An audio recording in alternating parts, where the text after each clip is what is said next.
Hi everyone, this is Fawad, your Upwork coach. और today जो topic है ना, आज का जो हमारा टॉपिक है, and it's very important, it's a backbone of our Upwork. अगर मैं कहूँ कोर्स की, तो इट्स अ बैकबोन, क्योंकि प्रपोजल राइटिंग आज का हमारा टॉपिक है। और प्रपोजल राइटिंग एक ऐसी चीज है, it's very simple but it's very tricky too. इसके ऊपर आपको बहुत सारी प्रैक्टिस चाहिए, इसके ऊपर आपको बहुत सारा टाइम लगाना है, because this is the only thing जो कि आपको प्रोजेक्ट लाकर देगी। ठीक है, ये वो चीज है। तो प्रपोजल राइटिंग के ऊपर हम बात करने से पहले हम डिस्कस करेंगे कि लास्ट क्लास के अंदर हमने क्या चीज देखी थी। हमने देखा था कि how to filter the clients better jobs. हम वो कौन सी ऐसे पैरामीटर्स हैं जिसकी बेसिस के ऊपर हम अपनी जॉब्स को अप्लाई करने के लिए कंसिडर करते हैं, और वो कौन सी ऐसी चीजें हैं जो कि क्लाइंट की प्रोफाइल को एक अच्छा क्लाइंट साबित करती हैं।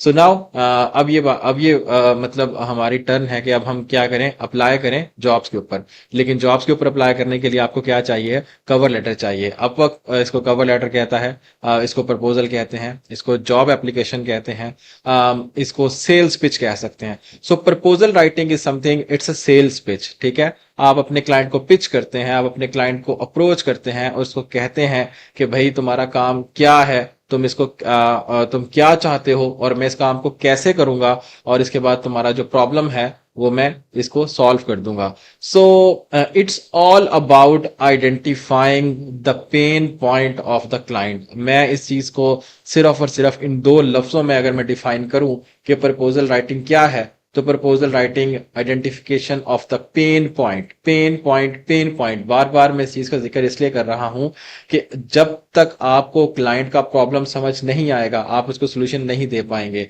And job application is all about identifying the problem and giving the solution to the client. और बाकी आपकी स्किल्स क्या है, एक्सपीरियंस क्या है, हाँ इट्स दैट्स अ पार्ट। ये पार्ट है, लेकिन ये नॉर्मल माइनर पार्ट आप इसको कह सकते हैं, because client is not so much interested कि भाई आपने पहले क्या कर रखा है, आपका कितने साल का एक्सपीरियंस है। ये चीजें कंसिडर करती हैं, लेकिन देखें, जहां पर 200 लोगों ने अप्लाई किया हुआ है एक जॉब के ऊपर, 50 लोगों ने अप्लाई किया हुआ है, तो वहां आपको कुछ ऐसी बात बोलनी है, वहां आपको कुछ ऐसी चीज लिखनी है जो कि क्लाइंट को अट्रैक्ट कर ले, उसकी अटेंशन को ग्रैब कर ले। तो it's very tricky, it's very simple as well.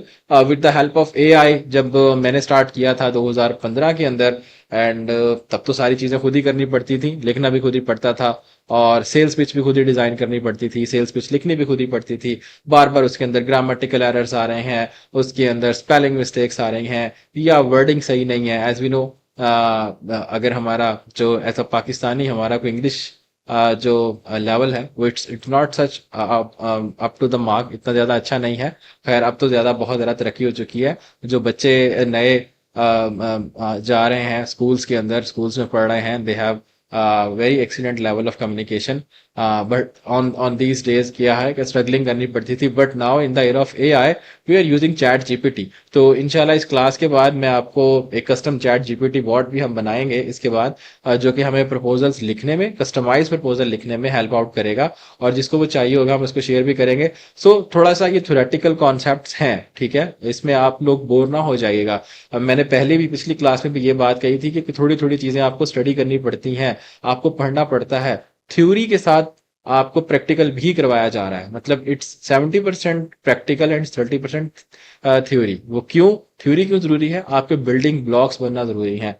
अपर को मतलब अप्लाई करना, जॉब समझाना, शायद ये कुछ ही दिनों में हो जाएगा, लेकिन क्या है कि आपकी जो बेसिक्स हैं, आपकी जो बिल्डिंग्स हैं, आपके जो कॉन्सेप्ट्स हैं, वो क्लियर नहीं हो पाएंगे। और हम ये नहीं चाहते कि बाकी जिस तरह से मार्केट में ये मटेरियल्स अवेलेबल हैं, उसी तरह से आपको पढ़ाया जाए। So what should be the difference here when you are joining our course? So that's a difference. Okay, so हम स्क्रीन की जानिब चलते हैं और थोड़ा सा इसको स्टडी करते हैं, साथ के साथ प्रैक्टिकल के अंदर भी इंशाल्लाह हम इसको आएंगे। सो प्रपोजल राइटिंग, जैसे मैं बता चुका हूं आपको कि proposal is a short sales pitch and application cover letter to win a job. Let's say on my screen here is a job post on which I'm going to apply. मैंने खैर इसके ऊपर अप्लाई किया है। सो यहाँ पर आपको कुछ इंसाइट्स नजर आ रहे होंगे। अच्छा, ये भी चलिए, अच्छा हुआ सामने आ गया आपके।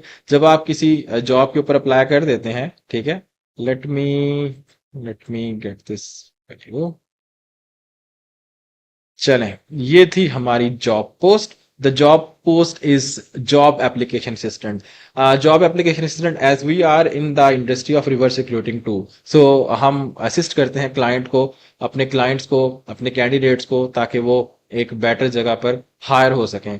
यानी अगर किसी की नौकरी चली गई है, किसी की जॉब चली गई है, तो वो हमें अप्रोच करता है कि भाई ऐसा है कि मेरे ये टाइटल है और मैं इन इंडस्ट्रीज के अंदर काम करके आया हूँ और इन इंडस्ट्रीज के अंदर काम करना चाहता हूँ। ये मेरा रिज्यूमे है, ये मेरा बैकग्राउंड है, और आप इसकी बेसिस के ऊपर आप क्या करें, अप्लाई करें। So it's budget is around $560 and US का क्लाइंट है, गुड रिव्यूज हैं, जॉब पोस्ट 4 है, 75% हायरिंग रेट है, जो हमने चीजें डिस्कस की थी, इट्स प्रीटी गुड। तो ये उसकी जॉब पोस्ट थी। तो the first thing that we have to do, जो पहली चीज आपको करनी है वो ये कि यार अप्लाई करने से पहले ना कम से कम 2 दफा अपने जॉब को जरूर पढ़ना है, लाजमी पढ़ना है। अगर आप जॉब को नहीं पढ़ते तो आपको उसका प्रॉब्लम आइडेंटिफाई नहीं होता। अगर आपको प्रॉब्लम आइडेंटिफाई नहीं होता तो how you get the solution, how you propose a strategy, आप कैसे प्रपोज करेंगे? क्योंकि मैंने बताया आपको कि जॉब प्रपोजल क्या है, it's all about finding the pain point, giving the solution, and then फिर उसकी प्राइसिंग आ जाती है, टाइमलाइंस आ जाते हैं।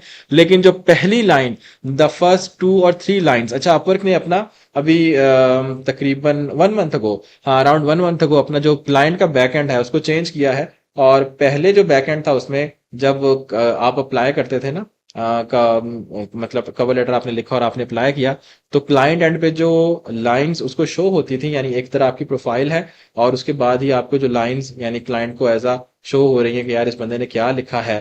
तो वो 2 थी और अब तकरीबन 3 के करीब होती जा रही हैं। इट्स मतलब उसको गिना नहीं है मैंने, या वर्ड्स वाइज नहीं गिना, बहरहाल 3 एक लाइन जो है वो हाँ डिस्प्ले हो जाती है। यानी क्लाइंट अगर एक बर्ड आई व्यू ले रहा है तो उसको उसमें उसकी अटेंशन ग्रैब हो सकती है। So now it's a chances, more chances हैं। अब इसको 500 जॉब एप्लीकेशन सबमिट करनी है, डिटेल ओरिएंटेड इसको बंदा चाहिए है, एनी हाउ। तो मैंने जो सबसे पहली चीज की वो ये कि इसको 2 दफा पढ़ा। 2 दफा पढ़ने के बाद then I have a predefined process कि हम इस काम को कैसे करते हैं। द ओनली थिंग, मैंने उसको उसके नाम से मुखातिब किया कि हाय मैरी।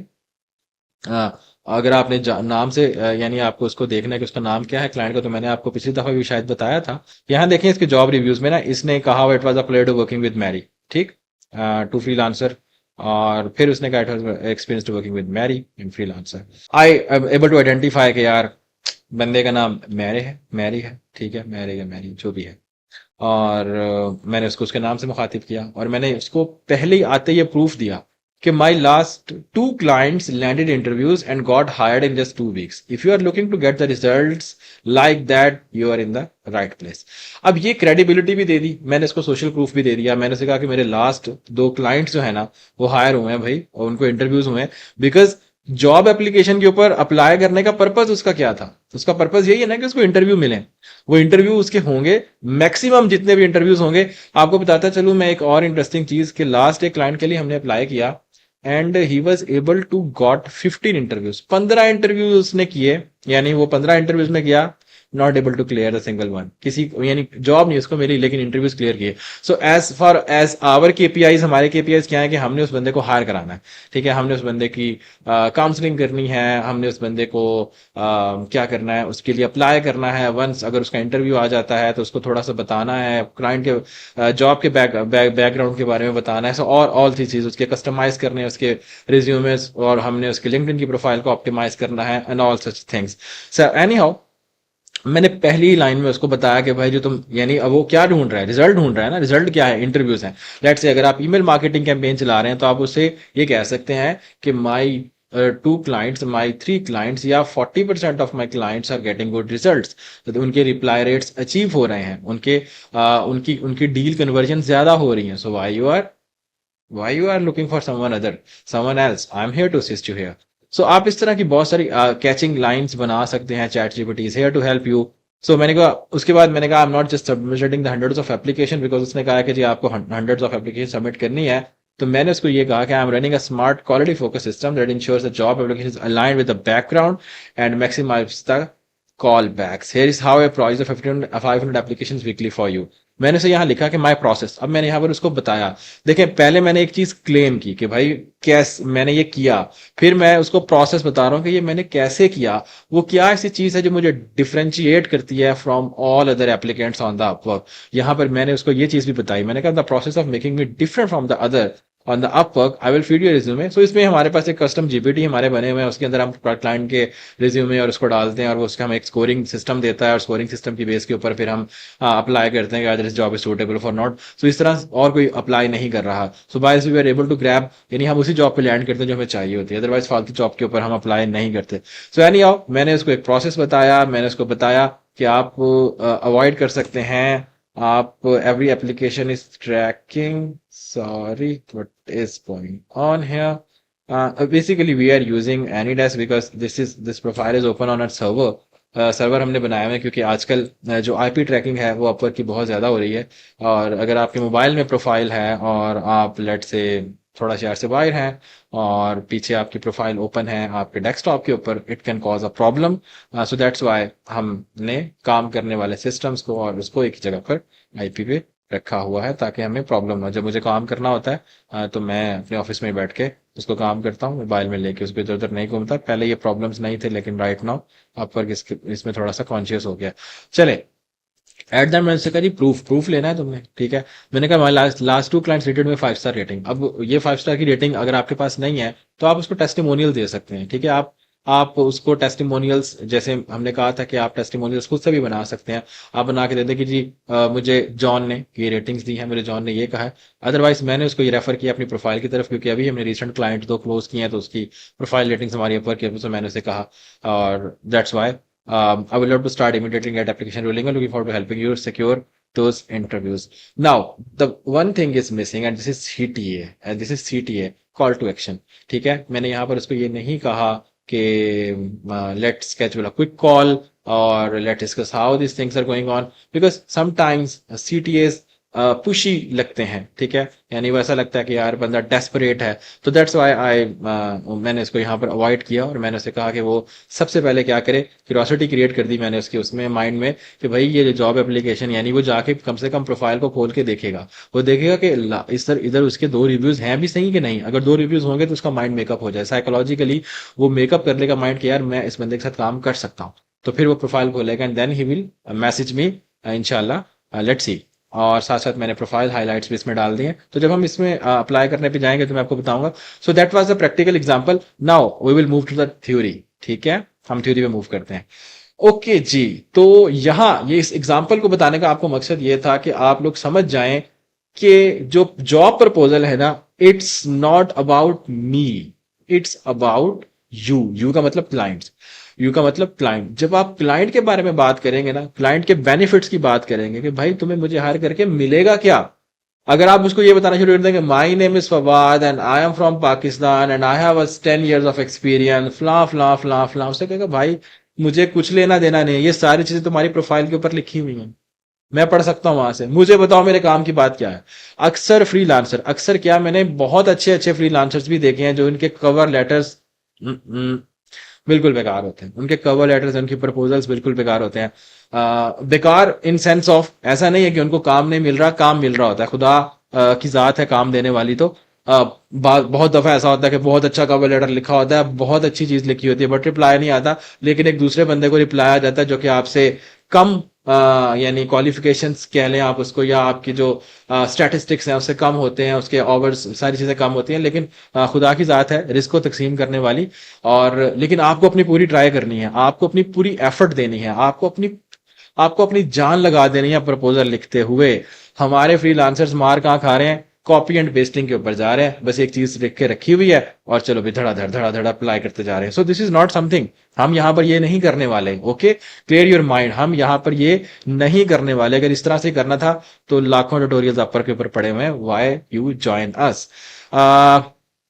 राइट माइंडसेट, पहली चीज कि आपको अपना माइंडसेट बनाना है। माइंडसेट का मतलब कि आपको माइंडसेट आपको ये बनाना है भाई कि आप जो अप्लाई करने जा रहे हैं ना, तो उसमें यूज सेंट्रिक अप्रोच रखनी है, आपने क्लाइंट के बारे में बात करनी है। अगर आप किसी की एसईओ कर रहे हैं तो आप उसको कह सकते हैं कि मैंने तुम्हारी वेबसाइट का ऑडिट किया है एंड इट सीम्स कि मैं अगर उसकी एसईओ करूं तो आई कैन ऑप्टिमाइज, और तुम्हारे जो रेट है, कन्वर्जन रेट है, वो ज्यादा हो सकता है। आप उसके लिए ईमेल मार्केटिंग कैंपेन चला रहे हैं तो आप उसे कह सकते हैं कि भाई मैंने तुम्हारा सेल प्रोसेस को स्टडी किया है, मैंने देखा है तुम्हारे क्लाइंट प्रोसेस को स्टडी किया है, and if I was able there तो मैं तुम्हारा इनहेंस कर सकता हूँ 30 to 40% रेवेन्यू, मैं तुम्हारी लीड्स पाइपलाइन भर सकता हूँ। अगर आप वर्चुअल असिस्टेंट है तो आप उस तरह से असिस्टेंट सर्विसेज दे सकते हैं। अगर आप वेब डेवलपर हैं तो आप उसकी वेबसाइट को एनालिसिस करके उसमें जो खामियां हैं वो आप उसको बता सकते हैं। So it's all about creating solution. Okay, mindset. पहली दो लाइनें, जैसे कि मैंने आपको बार बार ये कह रहा हूं कि पहली 2 या 3 लाइनें it's very important for us.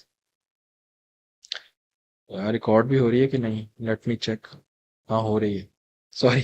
um okay, so the second point, think like a consultant. This is more important. Think like a consultant mean कि जब आप क्लाइंट के माइंड से सोचेंगे, यानी आप अपने आप को क्लाइंट की जगह पे रखेंगे, तो आप उसको कंसल्टेंट की तरह बता सकेंगे कि यार ये तुम्हारे प्रॉब्लम्स हैं, ये एरियाज मैंने आइडेंटिफाई किए हैं, इसके ऊपर इंप्रूवमेंट्स हो सकती हैं। रेदर देन कि आप उसको कहें कि मेरे पास ये एक्सपीरियंस है, मैंने ये सारी टूल्स कर रखे हैं, मेरे ये क्वालिफिकेशंस हैं। क्लाइंट कहेगा भाई मेरे बारे में तो बात ही नहीं कर रहा, तुम तो अपने बारे में बात करी जा रहे हो कि तुम्हारी ये चीजें हैं, तुम्हारा वर्ड प्रेस के अंदर है, तुमने बहुत सारी लैंग्वेजेस सीख रखी हैं, जावा है तुम्हारे पास बहुत सारी लैंग्वेजेस हैं, and you are efficient in this, but मेरा प्रॉब्लम कौन सॉल्व करेगा और कैसे सॉल्व करेगा? ठीक है, so think like a consultant. आप ask the question, dig deeper into their real need, आप उसकी रियल जो नीड है ना उसको आप स्टडी करें। Demonstrate understanding and just not a task delivery, बिल्कुल कि आप उसको डिमॉन्स्ट्रेट करें उसकी अंडरस्टैंडिंग को। Focus on the benefits not the features, that's also an important thing कि आप फोकस करें किसके ऊपर? बेनिफिट्स के ऊपर, कि आपको हायर करने पे क्लाइंट को बेनिफिट क्या है। फीचर्स ना बताएं अपने, आप ये ना बताएं कि आपने क्या कर रखा है, आपकी क्या क्वालिफिकेशंस हैं, आपने क्या क्या प्रोजेक्ट्स कर रखे हैं। Okay, that's also the important point, but the most important point is the product that you are going to deliver, the service that you are going to deliver, the result that you are going to deliver. आप अगर उसको अपने light से client notes generate 30+ leads per month, ठीक है, not skill set, can I know WordPress, या I am expert in WordPress, I am expert in web development, I am expert in SEO, okay, I am expert in graphic designing. तो आप उसे कहें कि मैं ऐसा ग्राफिक्स बनाऊंगा which will enhance your customer engagement, आपकी जो कस्टमर की एंगेजमेंट है वो इनहेंस हो जाएगी। मैं ऐसी वीडियो एडिट करूंगा जो कि पहले तीन जो उसका सेकंड्स का हुक होता है वो क्लाइंट को एंगेज कर लेगा, आपके व्यूअर को एंगेज कर लेगा। So you can include this type of things into your proposal.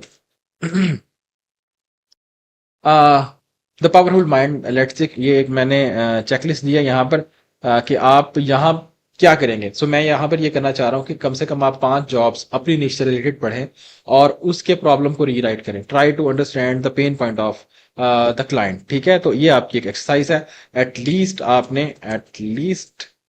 5 jobs आपने पढ़नी है पर के ऊपर अपने निश से रिलेटेड, एंड देन आपको उसको रीस्टेट करना है, आपको उसका सोल्यूशन बताना है और आपको ने उसकी अंडरस्टैंडिंग देनी है। ये सारी चीजें मैंने यहाँ पर लिख दी हैं। प्रैक्टिसिंग माइंडसेट सिंपल, ये मैंने ऊपर बात कही कि बैड चीज यहाँ पर क्या है। अगर आप लिखें, स्टार्ट करें अपनी जॉब एप्लीकेशन को या प्रपोजल को या कवर लेटर को, क्या मैं एक्सपर्ट विद 10 years एक्सपीरियंस, जो कि नॉर्मली लोग करते हैं। गुड ये है कि I see that you want to boost your organic traffic on my last SEO had already increased 30-80% in 3 months। अब यहाँ पर आपने उसके प्रॉब्लम को अंडरस्टैंड कर लिया, क्लाइंट को पता चल गया कि यार इस बंदे ने मेरी प्रॉब्लम को आइडेंटिफाई किया है। और उसने ये नहीं कहा कि I am an SEO expert, ठीक है। मैं I am an SEO expert कहने में और ये कहने में कि आई सी कि आप अपनी ट्रैफिक को बूस्ट करना चाहते हैं और यहाँ पर फिर आप एक प्रूफ दे रहे हैं, आप क्रेडिबिलिटी दे रहे हैं। आप उसको ये कह रहे हैं कि जी मैंने जो लास्ट ऑडिट किया है उसमें जो ट्रैफिक है 80% तक इंक्रीज कर दी है मैंने 3 months के अंदर, यानी मैंने इतनी जबरदस्त एसईओ की है। सो this all things matter. First 2 or 3 lines always matter. Please ये चीज अपने जहन में बिठा लें। ट्रांसफॉर्मेशन क्या होगी? ट्रांसफॉर्मेशन मतलब जब आप अभी अगर आप कवर लेटर्स पे अप्लाई कर रहे हैं, अगर अभी आप जॉब पे अप्लाई कर रहे हैं कवर लेटर्स के थ्रू, तो आप यहाँ पर नॉर्मली ये चीज देखते हैं, I have 7 experience in WordPress PHP and build your site quickly। अगर इस कोर्स को करने के बाद यानी इस लेक्चर को सुनने के बाद आप अगर इसको इस तरह से लिखते हैं तो दैट थिंक कि आपने अचीव कर लिया।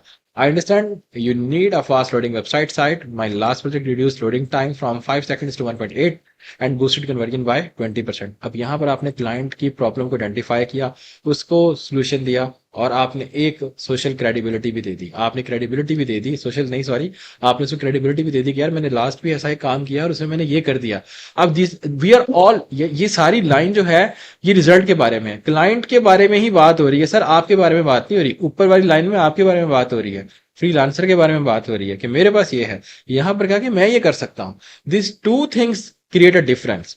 तो अभी टोटल 21 मिनट हो चुके हैं। 21 मिनट में अगर मैं आपको कहूं कि यार ये चीज हमने सीखी वो यही कि यू सेंट्रिक अप्रोच अपनानी है। मी नहीं करना कि मैंने क्या किया, मैं ये कर लूंगा, मैं ये कर लिया है, मेरे ये मैंने ये सॉफ्टवेयर यूज किए हैं, मैं ये फीचर्स इस्तेमाल करता हूं, मेरे पास फलां फलां लाइसेंसेस हैं। Okay, it's good, it's sportive, but you have to talk about your client.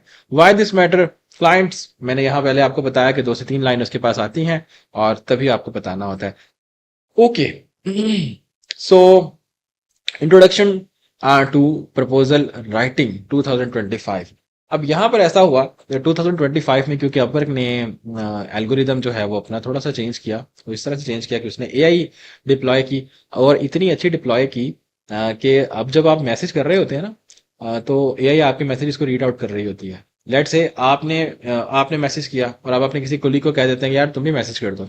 उसका राइटिंग स्टाइल और आपका राइटिंग स्टाइल क्या होगा? डिफरेंट होगा। अब फौरन आपको पकड़ लेगा, वो कहेगा यार 2 बंदे यूज कर रहे हैं। फौरन तो नहीं, लेकिन अगर आपकी हैबिट बन जाती है कि आप किसी को हायर कर लेते हैं, उसे कहते हैं कि यार तुम जरा मेरी प्रोफाइल के ऊपर अप्लाई कर दो, या क्लाइंट्स को रिप्लाई कर दो, या मैं भी कर दूंगा जैसे टाइम मिलेगा, तो उससे ये क्या होगा कि आपको जो राइटिंग स्टाइल है वो एक रखना पड़ेगा। इन द एरा ऑफ एआई, अब आपका जो प्रपोजल है, आपका जो कवर लेटर है, वो भी क्लाइंट के पास जो बैक एंड खुल रहा होता है ना, वो एआई असिस्टेड हो गया है। वो एआई को कह सकता है कि भाई मुझे बेस्ट प्रपोजल्स निकाल के दो, मोस्ट रेलिवेंट निकाल के दो। उसके पास जो ग्रेडिंग हो रही होती है, उसके पास जो प्रपोजल्स मतलब फर्स्ट पे, सेकंड पे, थर्ड पे, फोर्थ पे जो चीज रेलिवेंसी के थ्रू आ रही होती है, उसमें जो कीवर्ड का एनालिसिस है वो बहुत ज्यादा इजी हो गया क्लाइंट के लिए ऑन द बेसिस। उससे पहले उसको फिल्टर्स अप्लाई करने पड़ते थे मैनुअली। सो ये बात हम पहले कर चुके हैं, ठीक है, लेकिन इनको फिर दोहराता चलूं। Just it's a guideline for you understanding the job post before writing the job proposal. बिल्कुल आपको जॉब पोस्ट को तो पढ़ना ही है, मैंने जैसे बता चुका कि 2 से 3 दफा आप कम से कम पढ़ेंगे, और उसकी प्रायोरिटीज के मुताबिक आप लिखेंगे। अगर उसको चाहिए अर्जेंट, अगर उसको लिखा है कि यार मुझे अभी काम करवाना है, तो आप अपनी जॉब प्रपोजल के अंदर अर्जेंसी क्रिएट करेंगे। आप कहेंगे, आप अपना माइंडसेट उस तरह से बनाएंगे। जैसे मैंने अभी एक जॉब एग्जांपल दिखाई थी आपको कि मैंने उसमें सीटीए नहीं डाला, मैंने अर्जेंसी क्रिएट नहीं की। लेकिन अगर जॉब के ऊपर उसको अर्जेंट हायरिंग चाहिए और आपको लगता है कि यार अगले 1 घंटे में या 2 घंटों में ये क्लाइंट हायर कर लेगा, तो आप उस प्रपोजल का माइंडसेट ही अर्जेंसी के थ्रू बनाएंगे। आप यानी अर्जेंसी के थ्रू बनाएंगे का मतलब कि आप उसके अंदर सीटीएस डालेंगे, आप पुश करेंगे क्लाइंट को कि वो आपको इंटरव्यू के अंदर लाए। आप अपना माइंडसेट इस तरह से बनाएंगे और उस प्रपोजल को लिखते हुए ये सारी चीजें कंसिडर करेंगे। अगर उसको लॉन्ग टर्म चाहिए तो आप उसको बताएंगे कि जी मेरे लॉन्ग टर्म गोल्स क्या है, मैं क्या करना चाहता हूँ, और मैं आपके साथ कब तक जुड़ा रह सकता हूँ, as far as you need my services and we are both making money और समथिंग लाइक दिस। अगर उसे एक्सपर्ट चाहिए तो आप अपने प्रपोजल लेटर को एक्सपर्टी वे में लिखेंगे, आप उसको कुछ थोड़ा टेक्निकल लिखेंगे। अच्छा, क्लाइंट की ये चीज भी असेस की जाती है कि अगर क्लाइंट थोड़ा एक्सपर्ट है, उसका बैकग्राउंड थोड़ा टेक्निकल है, then you have to use the technical language. अगर क्लाइंट का यानी बैकग्राउंड टेक्निकल नहीं है और उसने जॉब पोस्ट की है, उसको उसका नहीं पता, वो जॉब के लिखने के तरीके से आप अंदाजा लगा सकते हैं, और उसकी प्रीवियस जॉब से भी आप अंदाजा लगा सकते हैं। या अगर किस तरह से आप क्लाइंट को ट्रेस कर लेते हैं अप्लाई करने से पहले, तो उसकी लिंक्डइन की प्रोफाइल है, वहां से आप अंदाजा लगा सकते हैं। So you have to make, ये भी बहुत फैक्टर्स हैं आपको कंसिडर करने होते हैं लिखने से पहले। Pay attention to the deliverables, the budget के ऊपर अगर वो बात कर रहा है। अच्छा, अगर फिक्स प्राइस प्रोजेक्ट है या वाली प्रोजेक्ट, तो आपको भी अपनी प्रायोरिटी इस तरह से देनी होती है। फिक्स प्राइस प्रोजेक्ट है तो आप उसके अंदर उसको बता देंगे कि भाई मैं इतने दिनों में खत्म कर दूंगा। अगर ओवरली है तो आप बता देंगे कि यार मैं 30 आवर्स अवेलेबल हूँ, 20 आवर्स अवेलेबल हूँ, या 40 आवर्स अवेलेबल हूँ, full time available for yourself. So this all things, crafting a strong opening lines, we already talk a lot about this thing. यहाँ मैंने कुछ एग्जांपल्स लिखी थी। एवरेज, ये एक एवरेज लाइन है। As a season graphic designer with 5 years experience in the branding, I have over 50 startups and create a logo set boost the visibility. I would love to the same for your company. अब ये एक ऐसी line है जो कि average है, it's not bad, it's not too good. Why? Because इसके अंदर ठीक है, आपने बता दिया कि आपका 5 ईयर का एक्सपीरियंस है, which you don't have to be, आपको ये नहीं बताना, आपकी प्रोफाइल के ऊपर लिखा होता है। और आपने बस यहाँ पर एक क्रेडिबिलिटी दी है कि जी मैंने 50 स्टार्टअप्स को मैंने उनकी ब्रांडिंग में हेल्प किया, लेकिन ब्रांडिंग किस तरह की और ब्रांडिंग के बाद रिजल्ट क्या निकला, उसकी कोई विजिबिलिटी नहीं आ रही सही तरह से, उस तरह से आप उसको नहीं बता रहे। तो ये थोड़ी सी बेहतर है एग्जाम्पल। वो ये है कि most startup fails to grab the attention with the branding. With 5 year experience I have crafted logos that help over 50 startup to make unforgettable first expression and let's make your next। यहाँ पर मैंने उसको बताया कि यार जो startup है या कोई भी ऐसा बिजनेस है, वो ज्यादातर उसके जो लोगोस है ना वो ठीक नहीं होते, तो एक फियर फैक्टर उसके अंदर पैदा किया गया, ठीक है, उसके कॉन्शियस के अंदर। और फिर मैंने उसको बाकी सारी कहानी वही डाली। गुड प्रपोजल ये क्या है? वो ये your logo is often your first hand shake with the customer. Definitely जो लोगो है वो पहली चीज जो आपकी वेबसाइट पे या आपके किसी भी ब्रांडिंग के अंदर नजर आती है, it's your logo and logo tells a story. तो with 5 year experience branding I have 50 starters, मैंने यहाँ पर उसको क्रेडिबिलिटी भी दे दी कि मैंने इतना काम किया है और मैं आपके लिए भी रेडी हूँ। So first line grabs the attention. और यहाँ पर फिर मैंने कुछ मजीद चीजें यहाँ पर ऐड की हैं और इसको भी आप लोग स्टडी कर लीजिएगा। Highlighting your skill and relevant expertise, ये थोड़ी सी इंपॉर्टेंट चीज। जब आप जॉब प्रपोजल देखते हैं ना, जॉब पोस्ट देखते हैं, तो उसके नीचे कुछ स्किल्स ही होते हैं। उन स्किल्स को मेंशन करना अपनी जॉब प्रपोजल के अंदर, it's very good, it's very important. और फिर क्लाइंट ने जॉब पोस्ट के अंदर जो स्किल्स दिए होते हैं उनको अपनी वर्डिंग में, अपने प्रपोजल्स में डिफाइन करना, ताकि आपकी कीवर्ड रेलिवेंसी आए। देखो, कीवर्ड रेलिवेंसी और कीवर्ड स्टफिंग के अंदर फर्क है। ऐसा नहीं है कि क्लाइंट जो कीवर्ड इस्तेमाल कर रहा है आप उसको बार बार इस्तेमाल करें इस नीयत से कि यार आपकी एसईओ बेटर होगी और आप रिजल्ट्स में ऊपर आएंगे जॉब प्रपोजल में। तो ऐसा नहीं है। आपको बिना कीवर्ड स्टफिंग किए हुए 2 से 3 दफा 4 दफा वो कीवर्ड्स, वो टर्मिनोलॉजीज, वो टेक्निकल टर्म्स आपने अपने कवर लेटर में यूज करनी है जो क्लाइंट यूज कर रहा है। ओके अगर वो रिवर्स रिक्रूटिंग का लफ्ज यूज कर रहा है आप रिवर्स रिक्रूटिंग का करें। अगर वो जॉब एप्लीकेशन प्रोसेसिंग का यूज कर रहा है प्रोसेसिंग का करें।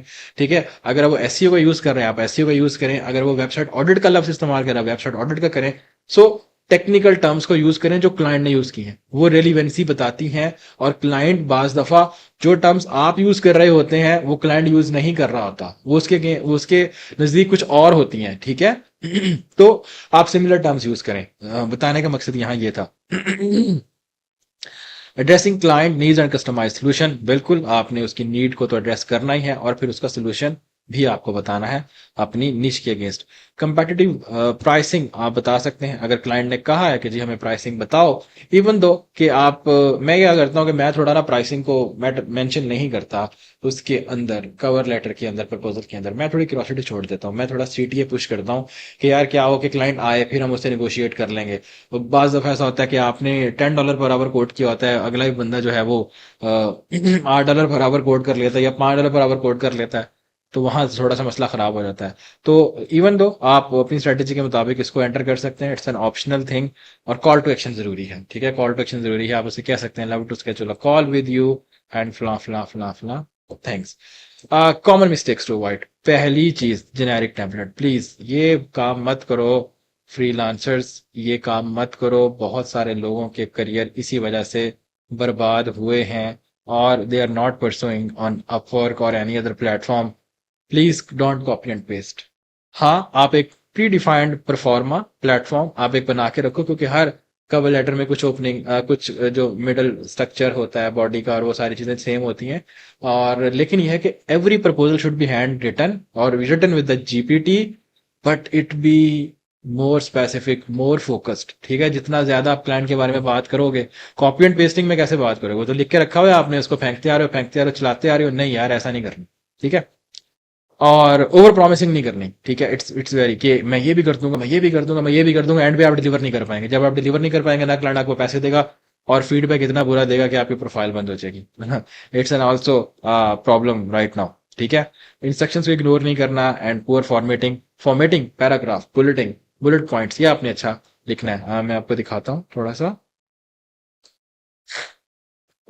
सॉरी अबाउट, यहाँ पर अगर आप देखें तो मैंने थोड़ी थोड़ी लाइन के बाद एक पैराग्राफ, एक फॉर्मेटिंग, एक स्टाइल, ताकि अलग अलग चीजें उसको समझ आ जाए। एक ही दफा सारी चीजें नहीं जोड़ देनी।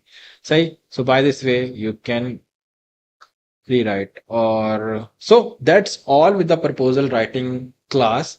और इसके बाद मैं आपको नेक्स्ट क्लास में जीपीटी के थ्रू बताऊंगा कि हम कैसे लिख सकते हैं। और it's very easy, just you have to copy and paste. But उस कॉपी एंड पेस्ट का मतलब ये कि आप जो आपको कॉपी करते हैं और चैट जीपीटी को देते हैं, लेकिन उसको प्रॉम्प्टिंग देनी है आपने, उससे पहले आपने बैकग्राउंड डेवलप करना है, अपना बैकग्राउंड उसको बताना है, और हर दफा बताना पड़ता है, अदरवाइज वो भूल जाता है। So stay tuned for the next class. Thank you so much, bye bye.